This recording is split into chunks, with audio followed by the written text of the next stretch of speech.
నిజం 4 అడుగులేసేలోపు అబద్ధం 6 ఊళ్ళు చుట్టొస్తుంది. వాస్తవానికి మంచిని గురించి లేదా నిజాన్ని గురించి మాట్లాడితే ప్రజలకి నెగిటివ్గానే, అంటే ప్రజల దగ్గరికి రీచ్ కాదు. అదే ఒక నెగిటివ్ చెప్తే తొందరగా నడుస్తుంది.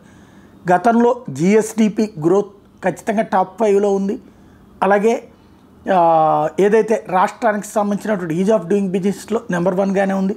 కంపెనీలు వచ్చినాయి, కానీ ఏమీ లేదన్నటువంటి ప్రచారమే నడిచింది. ఇప్పటికీ అదే ప్రచారం నడుస్తున్న గణాంకాలు దాన్ని మారుస్తుంటే, నిజాన్ని తెలియజేస్తుంటే.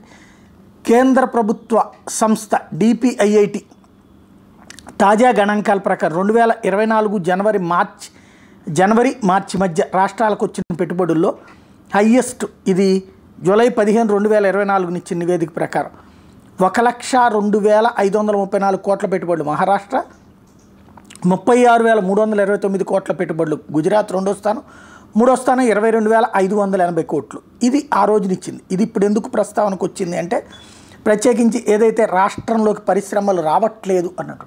ఖచ్చితంగా మేము పరిశ్రమలు తెస్తామని చెప్పడం తప్పలేదు. అంతకుముందు ఏమీ రాలేదు, 10 పైసలు రాలేదు, పావలా రాలేదు అంటే అదానీనే వచ్చి ఇక్కడ సంస్థలు పెట్టుబడులు పెడితే, గ్రీన్కో పెడితే అవేమీ కాదు, అవన్నీ బోగస్ కంపెనీలు అని చెప్తే ఎవరు ఏం చేయలేము. ఇంకా